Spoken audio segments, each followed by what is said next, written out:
All right, here we go. Second try. So I'm starting a new series here where I'm only going to listen to one album for 1 week and then share my thoughts on it. And this week I decided to listen to Stadium Arcadium by Red Hot Chili Peppers. Going a bit easy on myself here because maybe, how do you say, this album is something that I listen to if I could choose whatever I want to listen to. So maybe not that big of a challenge, but at least I made a rule for myself to only listen to this and nothing else for the entire week when it comes to music. I tried to record this video one more time before this, but this microphone I got here was not charged, and so I sat here and spoke to myself for about half an hour before I realized that I had to go home and charge it again. Well,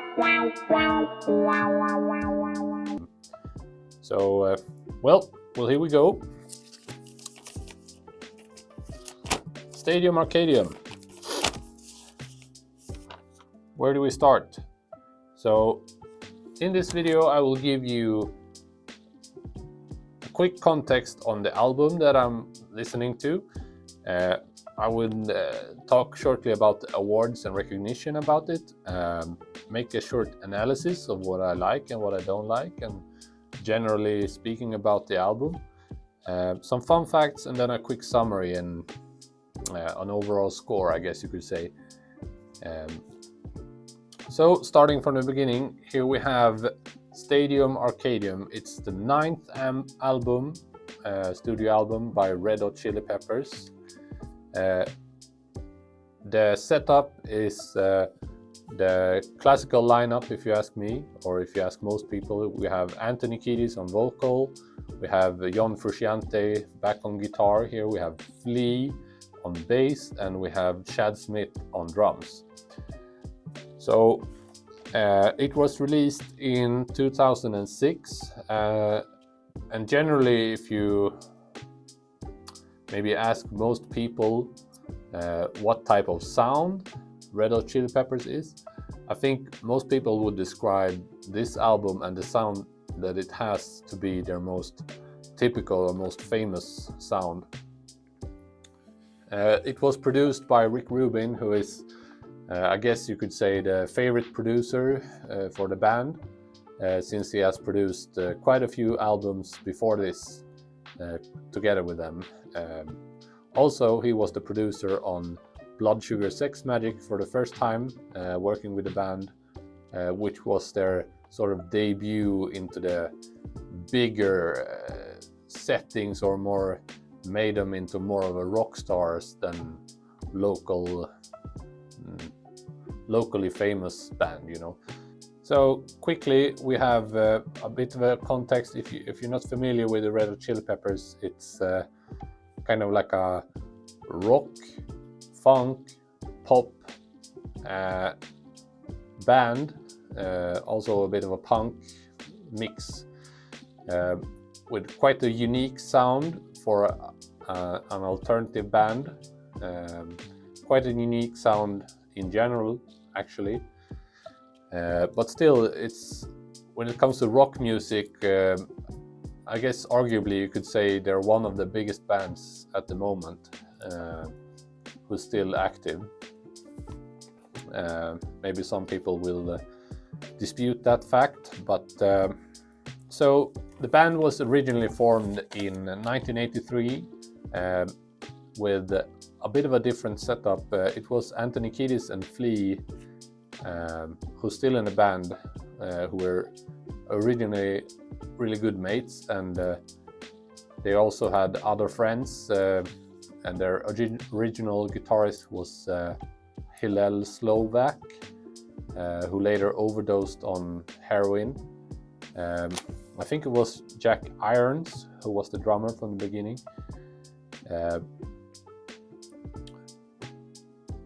Anyhow, when this was released, they have already made quite the big albums before it. To name a few, I guess Californication one of their bigger ones, and then By the Way. So they're already a very large arena-style rock band, already quite established by this point. They have a few big hitters on this album, including Danny California, which is, I guess, their most famous song from this album. We have Snow, or Hey O, and Tell Me Baby and Hump the Bump. Till this day, this album is actually their longest release, with just about 2 hours playtime, or if you count the deluxe version, is 2 hours and also 30 minutes of interview. And when it was released, it debuted on #1 spot on the Billboard 200, which was the first time that their album did that ever. And it's also been their most commercially successful album till this day. Even if it's quite a long album, 2 hours, originally it was even longer. On its release, it's 28 tracks, but on the first, 38 songs on the original sketch of the album. So, awards and recognition. This album has won 5 Grammys. First of all, it was named the Best Rock Album, Best Rock Song, Best Rock Performance by a group. All songs mentioned are about Danny California. Also, Best Rock Instrumental Performance, and Best Boxed Special Limited Edition Package. I guess that's the deluxe version. Although the critics were largely very positive about it, some critics say it's a bit too long. 2 hours is a bit too much for an album. It's also been praised for having a bit more focus on bass again, and a bit more dynamic bass lines.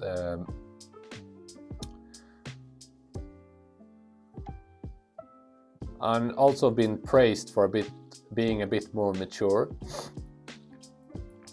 The band is, at this point, I guess you could say, a bit known for being a little bit immature, both when it comes to lyrics and also general shenanigans. Maybe some would have questioned it to be maybe even a stronger of a release if it was less songs than 28, because it's quite hefty. But I guess if you are a big fan of the band, then you only want more, I guess. So Frusciante, who's known for being quite a big fan of Jimi Hendrix, not shy from introducing and using Jimi Hendrix style riff and chord progressions here, layering a bit of a psychedelic 60s vibe to the guitar playing style. I guess most notably on the song Snow, or Hey O, which arguably has one of the most strongest rock riffs of all time, when John Frusciante is kind of like picking this arpeggio style triad with hammer-ons and pull-offs, inspired very heavily by Jimi Hendrix, but a bit back and a bit mixed up, I guess you could say, so you don't really notice it too much.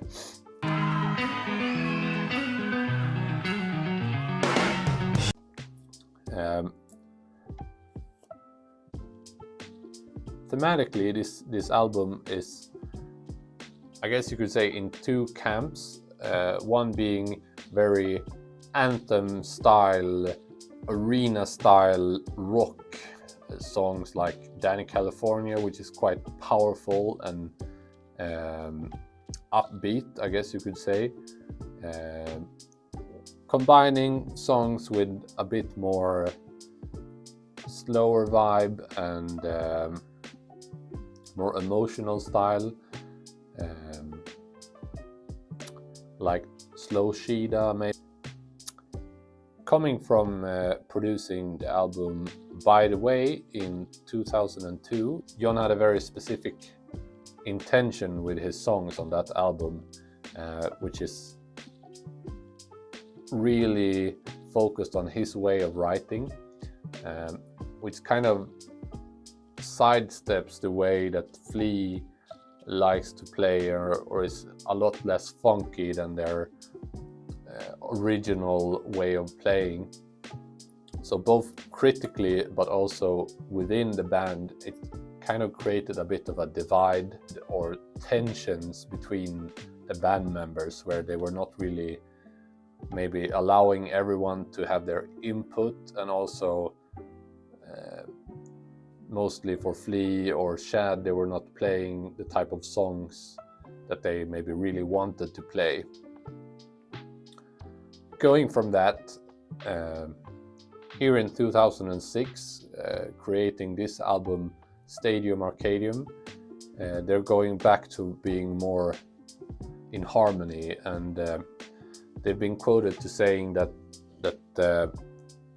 when they were writing this album, they were at the most healthy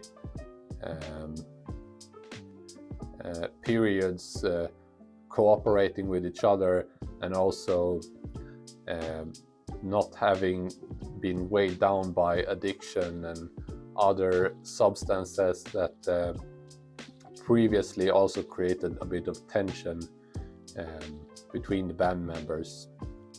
So that's my first impression, that this is the album of Danny California, which I recognize from listening to that song on Spotify.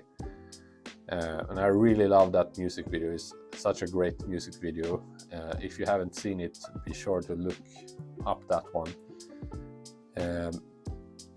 By listening to this album for a few days, I also recognized that it's the album of Snow, Wet Sand and Tell Me Baby, and She Looks to Me, which is also, if you ask me, total bangers from this album.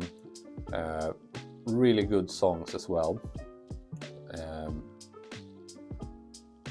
Listening through it for a few more days, I also recognized that songs like Charlie, Strip My Mind, and Slow Cheetah and Storm in a Teacup are songs that actually grew quite a bit on me, actually not having listened to them before. So I discover a few new songs that I will add to my regular listening playlist after this one.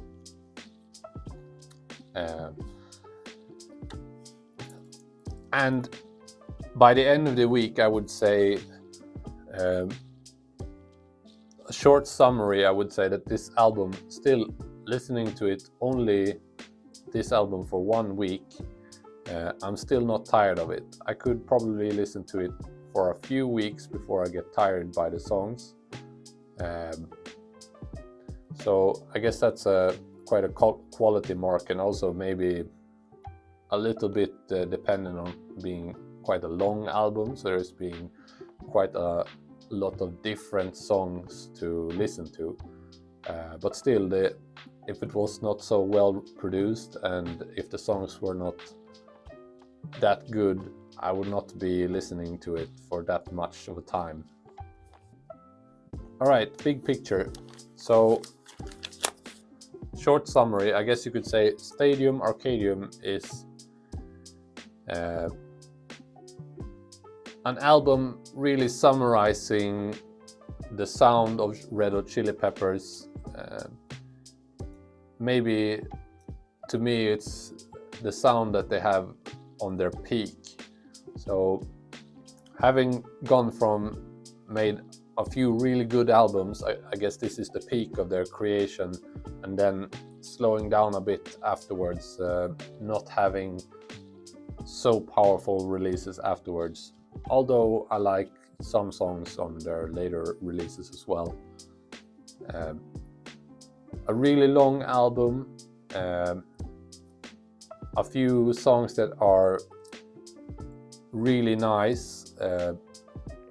I really love Wet Sand, which is quite honestly a new favorite song of mine that I think I will listen to a lot after this, with a really great solo at the end of it. I think I could listen to that song on repeat just to hear the solo over and over. But also opening my eyes for a few different songs as well, like Charlie, although being a little bit, I guess you could say almost a bit comical on some lyrics, but still it's a good song, and it's a really nice bass line, and Flea really shines on that song. And Strip My Mind is also a new favorite of mine. Great sound, really well coordinated playing, and well rehearsed. To me, it's I guess this album is, I guess you could say it's for me it's a masterpiece, a new favorite of mine, and I will definitely listen to these songs a bit more even after this experiment. So I guess that kind of sums it up. So tell me, what about next week? Which album should I listen to? Leave a comment down below, and maybe I will listen to that album for a week straight. So let me know how do you feel the same about the album? Was there something that I missed on it that you would say that I didn't? All right.